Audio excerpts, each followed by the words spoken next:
let's get it rolling. All right. Well, thanks for coming, everyone.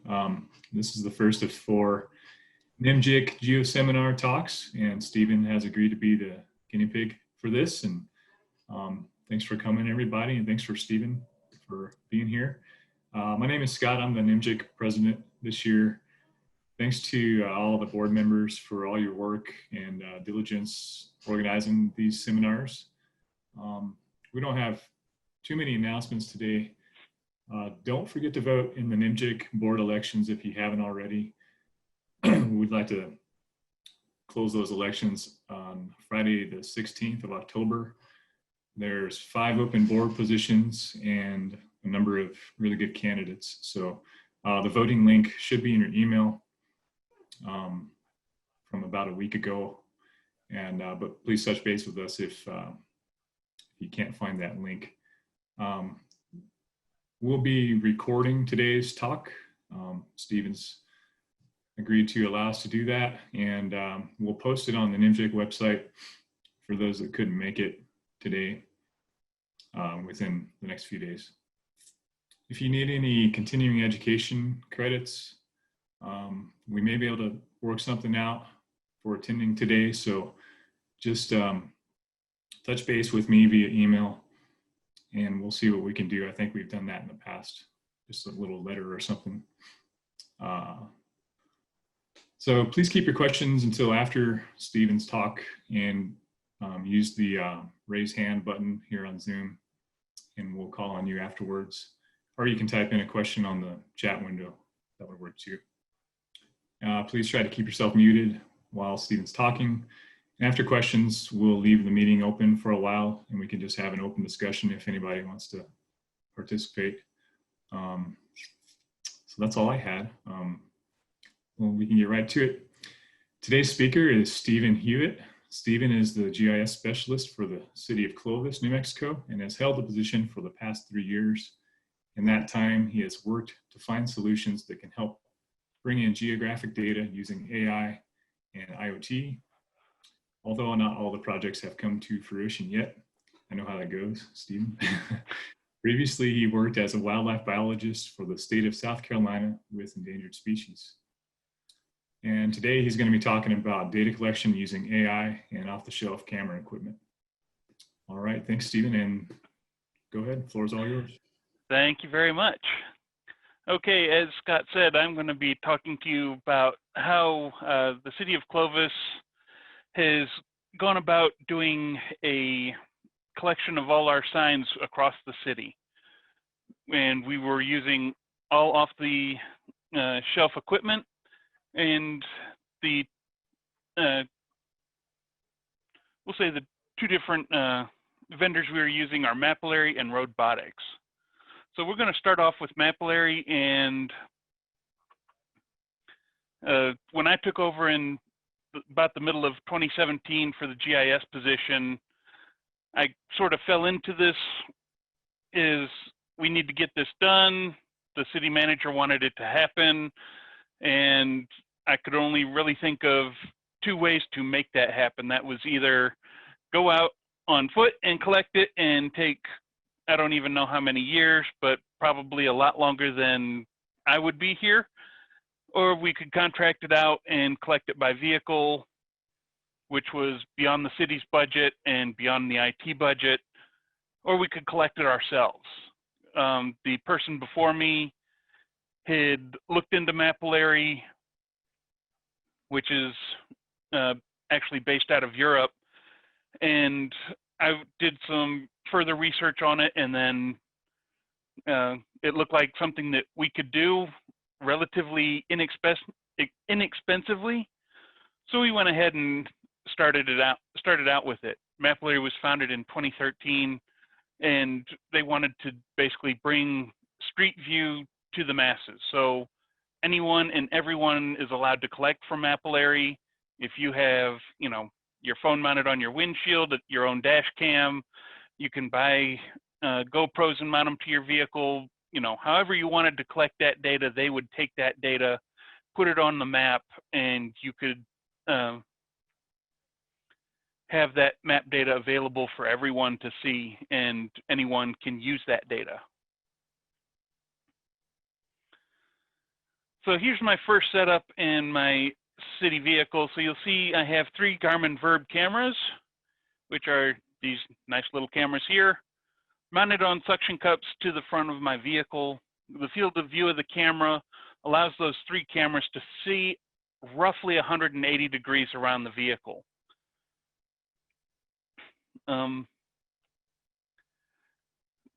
Let's see. With that 180 degree view, and knowing I'm not controlling them individually, I can use the app within the iPad to actually control those cameras from inside the vehicle. They would take 1 photo about every second.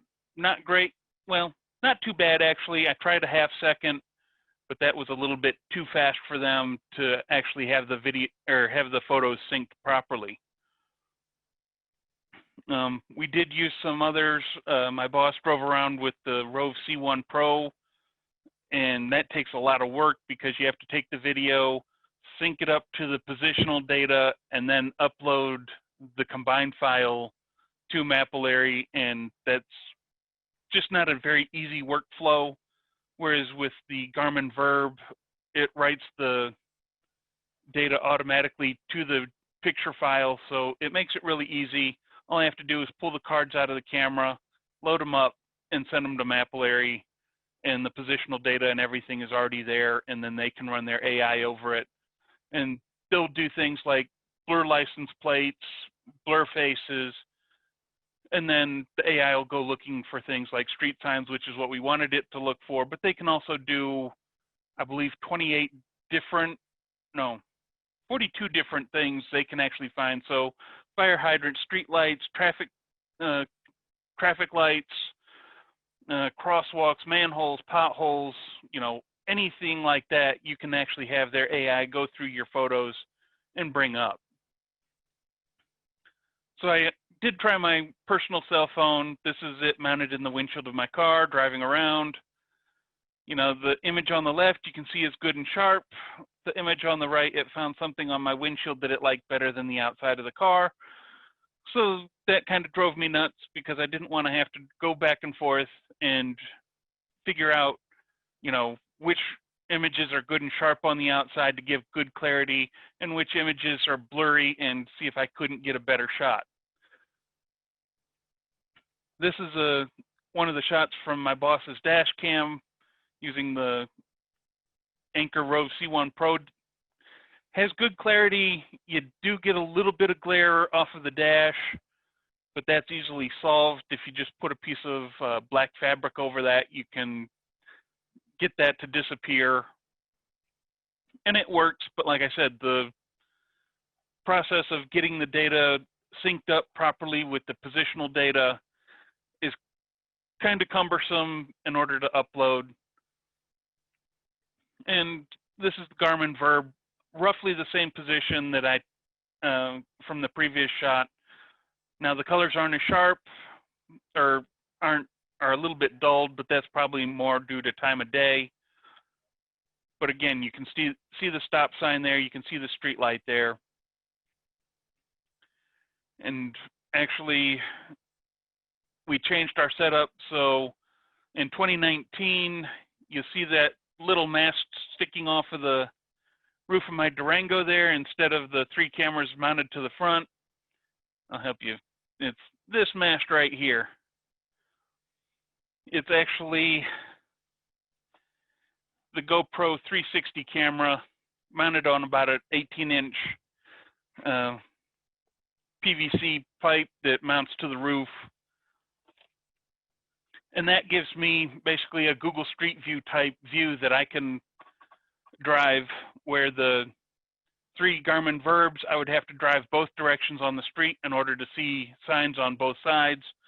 With the 360 camera, I can pretty much drive just one direction down a street and catch all the signs around me. The 4 lanes or 5 lanes, I do go back and drive both directions just to make sure that I don't miss anything, because you'll end up with things like tractor trailers that pull up alongside of you, and all of a sudden you're blind to that side. But, you know, if you drive, you know, all the residential streets in one direction, you've got pretty much everything covered with that 360 camera. And you'll see on that right-hand photo, there's my iPad. Again, that's what I use to control the camera. With the 360 camera, I can actually set it to take a photo every half second. And with that, you know, I get an even denser collection. And it looks just about as good as what's coming off of Google, even though, you know, I don't have the 360, I don't have their car, which is a, I don't even know. I know the camera rig on it's about 100,000 with the LiDAR hockey puck on there, as well as the camera. But, you know, using, you know, a camera that cost us, what, $500 plus the mount, so maybe $600 in total parts, it's a lot more affordable than a 100,000 vehicle rig that I know City of Detroit uses and Google uses, but I don't have that kind of budget. Another thing that they came out with, oh, I forgot. This is, we'll say, an unedited view. So yes, you'll see it bends weird, but once you load it up to Mapillary, it actually comes out just like Google Street View, so you don't have this stretched vertically. You can sit there and pan around and you'll see 360 degrees. Now, everything in this photo is something that Mapillary can identify for you. So you have a manhole here, the directional arrows painted on the roads, the crosswalks, the stop lines, the traffic lights.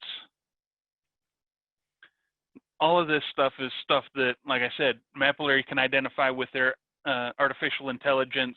And if you ask Mapillary, you'll get that shapefile back from them.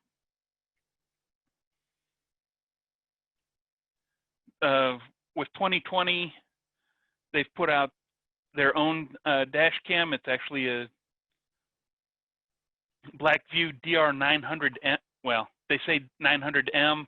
It's the 900S, but Mapillary has gone in and they've made some modifications to it to make it easy to take the video from that dash cam, load it onto their site, and they can go ahead and bring in both the video data along with the positional data without any other work on my end other than just basically pointing the uploader to that card for them to use. And this is a photo that's taken off of that dash cam. Again, it's fairly clear. You see a little bit of glare around the edges, but it's not too bad. It's a 4K image on the front camera. I actually have the dual camera setup, so I have a 1080 camera in my rear window. Currently, Mapillary doesn't support uploading that data yet. I'm hoping they'll get there. But again, like the Garmin Verb camera, I only have the front-facing view, so if I take a whole lot of data from it, I have to drive both directions.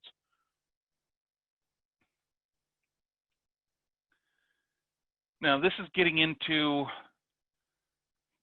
the Mapillary page itself. So I took that view from the previous slide, so you can see where it is within the city of Clovis. I'm right here on Main Street, and I turned on the signs layer. And I'll show you this here in a little bit. We'll go into the Mapillary page itself, and I'll show you how we can turn these things on and off. So here's the signs that they currently have identified for me. And actually, as I zoom in and zoom out, the signs will both, as I zoom in, I get more signs. As I zoom out, I get less signs. And when I hit a certain level, they disappear entirely because there's too many. But you, from here, you can actually go in and you'll see I clicked on this handicap sign here. It'll pop up windows over here on the side that'll show you what it's identifying as the handicap sign. and also where it's located in each of the photos. And you'll see it actually has 5 different photos. So if this was the live page, I could scroll down and see all 5 photos with all 5 images that it identified as handicap. So even if you don't have a perfectly clear image, you can see these are not the greatest images, but it was good enough for their AI to identify as being a handicap sign.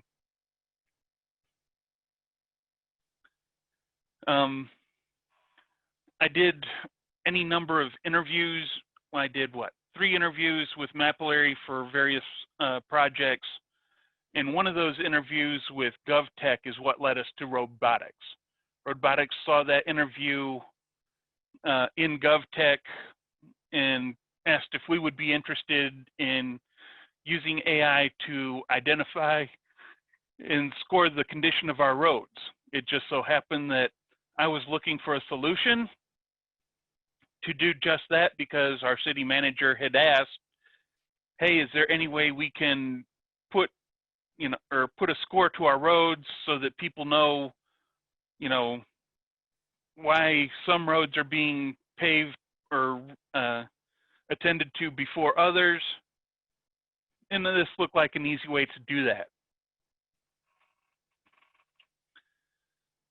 So Robotics actually came out of Carnegie Mellon University's Robotics Institute. They currently work with over 250 communities around the world and within 34 states. That may be changed by now. They can identify 28 different flaws in your pavement. Now, they cannot do brick. I know we've got a section of brick road, dirt road, their AI does not work with, but it will do concrete, it will do asphalt. And if your chip seal is old enough, it'll actually see through that chip seal. If it's brand new, it will not see anything in chip seal either. It's used by both engineering firms that are looking to get the government contracts to repave roads, as well as government entities like the city of Clovis, who are looking to put out the information to show citizens why roads are being paved in the order that they are. So here's the setup for that. It's fairly easy. It's a Galaxy S9 phone with a circular polarizer on the back, mounted to my windshield, and then I'm getting routing information through the iPad that Robotics sends me. So they'll send me a route for Clovis. It's, let's see, each route was about 8 to 10 miles in length. I would drive that route. It would give me turn-by-turn directions. And for the most part, I was able to follow it. There were a few things, but we figured that out, and that they were getting directions off of OpenStreetMap. And with the way OpenStreetMap was drawn in the city, it was saying that I could go straight on roads where there would be medians that would divide the road and prevented me from going straight. So I had to kind of work on the fly a little bit, and I would follow the directions as best I could, get the coverage that I needed, send it back to them. And like I said, they're like, we noticed you didn't go, you had some deviations, and I told them what was happening, and they're like, yeah, we got the directions off of OpenStreetMap. So I went into OpenStreetMap, which is available for anybody to edit. And I went in and made the edits so that where I have divided highway and I can't cross, I put that division in there. And roads that don't quite exist yet or don't exist because they go through the middle of a jail or a school, I took those out so that that way, when we run this again, it's not giving me directions and I don't have to automatically route around those obstructions.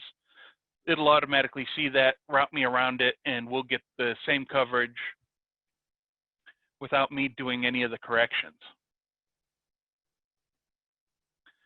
So this is what Robotics sends back to us.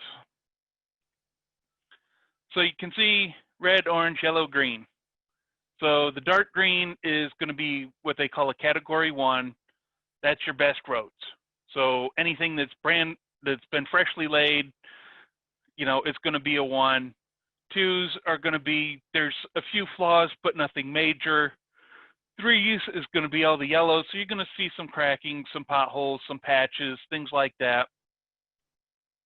Orange is going to be your 4, which is going to be even worse cracking. And 5 is going to be the absolute worst road. And that's a good chunk of Clovis, unfortunately, especially here in the older parts of town where they haven't gotten in to repave yet. And why we went with Robotics, I know Mapillary actually has a partner that does something similar, but I tried that one out and it was difficult for me to understand how the roads were graded. It was using some formula that I figured if I couldn't have an easy way to explain it to someone, trying to explain it to the general populace would be next to impossible without an engineering degree or knowledge of how it's done. And since I had neither, I went with Robotics, which is a simple score, 1 to 5. 1 is good, 5 is bad, matches to the colors. Green is good, red is bad. So that's why we chose Robotics for our data here. And you can go in and zoom in on a specific point. You'll see the photo that it pulled the video from. Again, they're blurring out cars and license plates so that you're not going to give away any personal information there. And it gives you a rough address along with your coordinates, what direction you're facing. And if you want, you can actually click this button right up here and you'll see the full image, and you can see there's alligator cracking across the road, especially right in here, which is where it's looking. And, like I said, it's easier to identify. I'm working with Robotics, and hopefully we'll be able to get them to highlight these flaws, put a little white mark on them as to what it's seeing, or if they could go back to this previous screen and down in this area, list out what their AI saw so that, we can say, here's why it's rated the way it is, here's the flaws that the artificial intelligence saw. So that way, we're not having to go in, look at each individual photograph and go, what was the AI seeing, and try and make a guess off of it. My director of public works, when we showed this to him, we went to a couple areas around town, and he was rather impressed with how well the AI did with it. He had his own idea of what the rating should be, and it pretty well matched up with what the AI was showing him. So we're going to go in here and we're going to look at Mapillary first. So up here, we're going to turn on traffic signs, which at this level isn't going to show us anything. Hide that a little bit. And not yet. So right in here, we should start to see the signs start to pop up.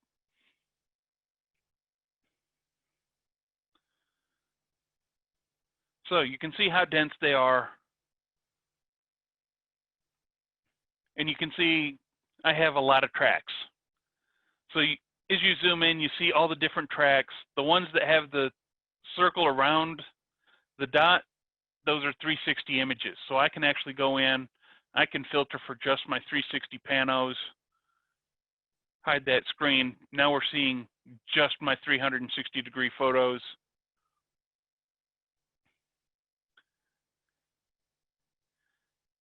But we still have all my sign data in there.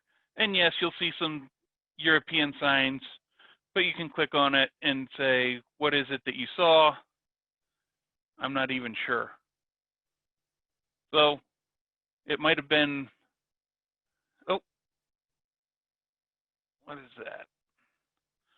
6084 highway sign. So it's not wrong, it's just drawing the wrong sign. It happens. They do 1,500 signs around the world, so you'll get some international signs thrown in with some US signs. You just have to work with it. I can actually download the shapefile of all this data. I can bring it in and I can set the symbology to match all US signs. I know we have one sign. Let's see what it's showing me today. We have our duck crossing signs. Nope, that's going to be up here.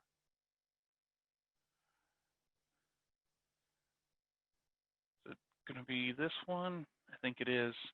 Yeah. So our duck crossing sign, I'm not sure what their symbology is for it. Like I said, it's been, I don't know how many different types of sign, but it's our duck crossing. It's a non-traditional sign, but it gets it wrong every time. I always laugh at it. I can't help it. I have a weird sense of humor. But for the big signs like stop signs, speed limit signs, yield signs, they'll get that spot on. I've never had a complaint with it. So are there any questions out there up to this point?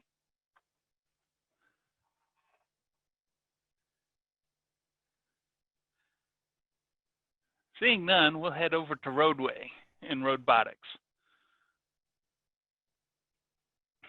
So we'll zoom out here.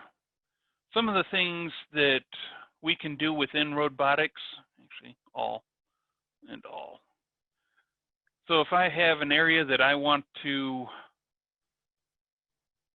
we'll just say that I want to take in, we'll just redo this whole segment right here. So if I want to, nope, I can figure out roughly how much asphalt I'm going to need to do that entire project. So I need about, we'll say 20,200 square feet of asphalt to do that entire project to repave that segment. If you know the cost of asphalt, you know, that's going to help you in terms of getting a cost for taking in front of, you know, for us, it would be the city commission. Hey, we need, you know, X amount of dollars to repave this section. The cost of asphalt is Y. The area that we need to cover is 20,200 square feet roughly. Here's what the total cost of that project will be. You can also measure just a straight area. So if we want to know from where it goes from Orange up here to Lew Wallace Drive, oh, come on. My computer's being weird and not showing it to me. But again, it's just like ArcGIS. You get that same measurement for straight line distance. And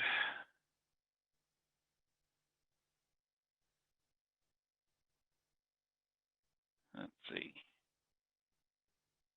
Okay, so we'll go down here to where there's, I know we have brick.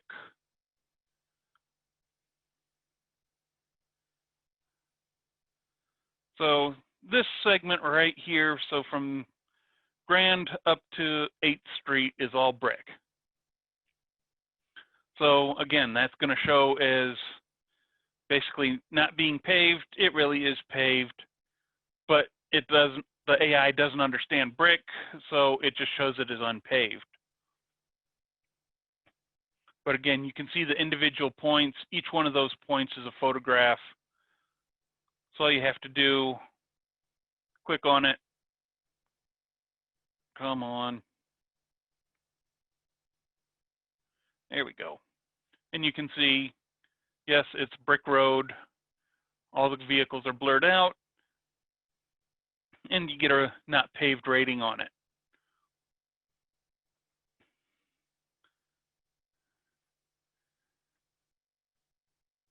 So, yes, I know it's down, it's dirty, it's quick.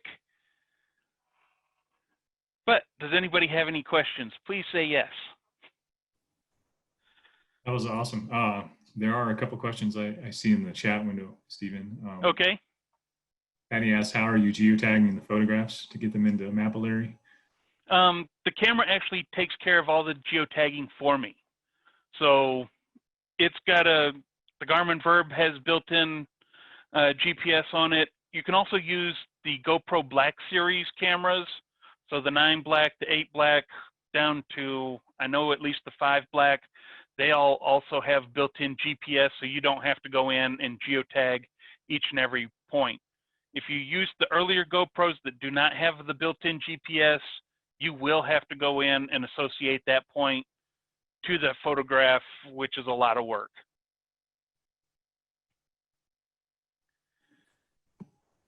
Okay.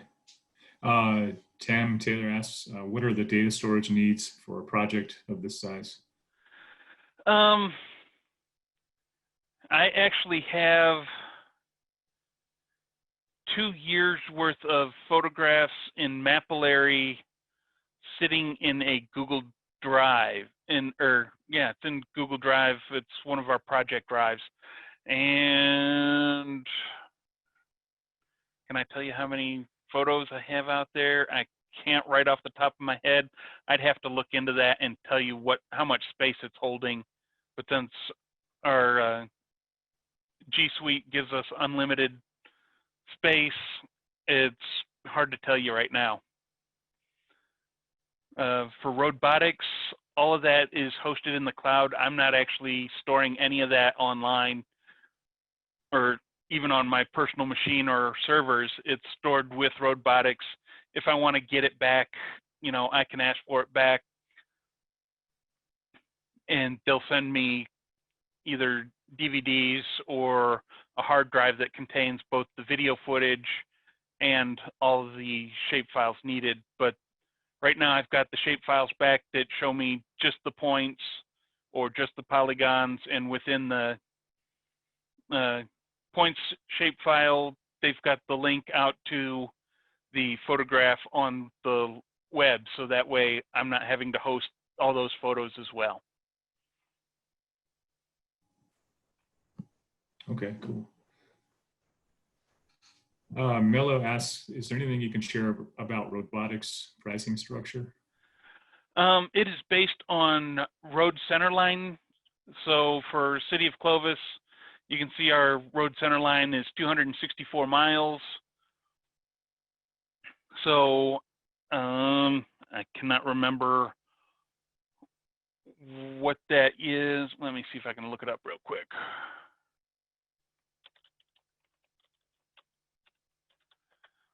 I know it's based on road centerline, and we were in the 200 to 500 block, which was 18 cents per mile, I think. I might be wrong on that. Again, let's see. No.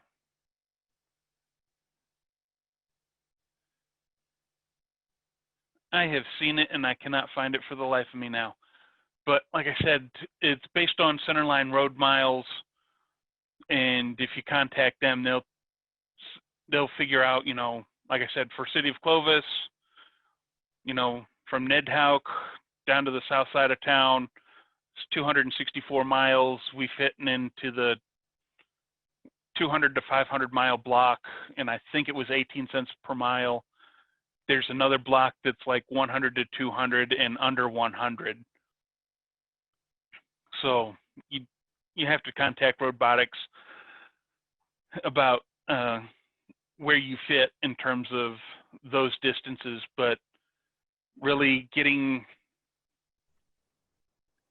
we bought the phone. It doesn't have a SIM card in it, so the phone was what, $500 without a SIM card. The mount and the circular polarizer together, I think we had under $1,000 for everything needed to run Robotics on our own. It was just the cost of getting well, not really getting the data to Robotics, but having them run their AI. And like I said, it's based on centerline miles. Thanks, Stephen. You're welcome. Another question here is, does Mapillary work with point clouds as well? To the best of my knowledge, it does not work with a point cloud at this point. In June of this year, they were actually bought by Facebook, so that may be something that's coming. Right now, I only upload, still photographs or video taken from either my GoPro 360 camera or off of the dash cam that's running in my vehicle.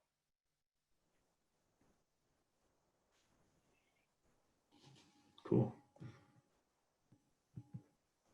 Does Robotics, does it look at like overpasses and that sort of infrastructure as well, or no? Let's see here. It'll actually, yeah, we should have one. Go over here to prints. Oops. Robotics. There we go. So it'll, here is an overpass, so it will look at them. Now, it will not see the underside of it. So if you have any stress fractures underneath it, it won't see that. And unfortunately, this was just laid right before we got done or got to driving this area. So it's still fairly new and won't see any of the fracturing that may be occurring underneath it. But yes, it will identify at least the top road bed of it. But like I said, for looking underneath, you'll probably have to still either climb under there, or with this one, the easiest way to do it would actually be get a drone to go up and look underneath, because you're going to be hard pressed to get BNSF to shut down the railroad while you look under there. Yeah. Cool, thank you. Tara, you might want to just go ahead and unmute and maybe ask that question. Oh, hi. I was wondering, is it possible for you to train the AI, or does Mapillary the only ones who can tell it what it's seeing? Do you have any input in that? Early on, I did have some input. Like, we had one photograph that between the shadows and the fence in the photograph, it thought it was seeing a one-way sign. There isn't a one-way sign to be found anywhere in Clovis. So I went and I looked at it. I'm like, a one-way sign? There's no one-way sign. So I went and looked at it, but I could see how the artificial intelligence between the shadowing, giving just enough of a black background in the shape because there was a tree that was giving some of that shadowing, it did look like a one-way sign. And I just sent them a link to the picture, and I'm like, your AI has identified this as a one-way sign. It's actually a fence. And they actually have a way now that you can go in and you can, let's see if I can find it again. But there's actually, is it Marketplace? No. Oh. Oh. Well, maybe leaderboard. Nah. There's actually a way you can go in and help them teach their AI. So if you're bored one day and you want to go in and just look at street level photos, people will post photos up there and say, can you tell the AI that this is, I did, what did I do? Oh, I did bike lane signs. So it'll throw up a bunch of bike lane signs. Is this a bike lane sign? Is this a bike lane sign? Sometimes it is, sometimes it isn't, but you can vote it, yes or no, or thumbs up, thumbs down. And that basically is helping teach that AI, hey, that's not what you're looking at, it's something else, That's pretty cool. I like and if it's too blurry to actually identify, you can tell it, pass on this one because it's really too blurry to identify. There's not many of those, but there are a few that'll actually allow you to train that AI. Cool, thank you. You're welcome. Cool, thanks. Are there any other questions? Does anybody have anything else for Stephen? Doesn't seem like it. Stephen, this was really interesting. Okay, and if you have any questions or you think of anything, you know, you can always email me. I try to get back to you within the day. Doesn't always happen, but I do try to. Here's the two pages that you can look at, Mapillary.com and Robotics.com. I know they do sidewalk inventory now. I have not tried that, so I didn't speak on that one. I may try that here in a little bit. It depends on what I can talk my public works director into paying for. So if he's interested, you know, I can probably talk him into it. If he's not, well, I can't force him into it. He's the one with the money, not me. So we may get sidewalk inventory done, and if he does, you know, I'll present how that works. Very cool. I did see one more question, Stephen, if you don't mind. I'll take it. Michael Brandt asks, once you collected the sign data for the city, what did the city do with the data? They were wanting to know how many signs we had out there, because before we even collected it, they had no clue. They didn't know where they were. They didn't know what it was. So this was basically a way to identify the signs that we had out there. And it also gives us a way to identify signs that are in need of replacement. We've got one yield sign. You really only know it's a yield sign by shape. It is faded that badly. So we can take that down to, you know, Public Works, to the streets department and go, you need to replace this sign. It's basically non-functional at this point. You can sort of see the red on there. The white is faded. The yield is completely gone, or the text of the yield is completely gone. So it's a non-functioning sign. You know, it doesn't reflect anymore. It just needs to be taken down and replaced.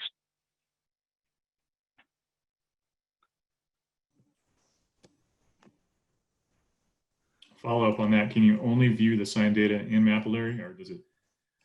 Like I said, I can download the shapefile of those signs, and within that shapefile, again, it'll link back out to the photograph that is associated with that point. So there's a way to do it, or there's an extension that you can get for ArcGIS Online and also ArcGIS Pro that allows you to bring that Mapillary data across without having to download the shapefile. So you can host it, you can see it within ArcGIS Pro or ArcGIS Online without downloading the physical shapefile if you want to do it that way. We haven't done that, but that is an option to basically pull it across using that extension. Okay. Well, cool. That was very interesting. Thanks so much, Stephen. Really appreciate you sharing that with us today. I'm going to leave the room open.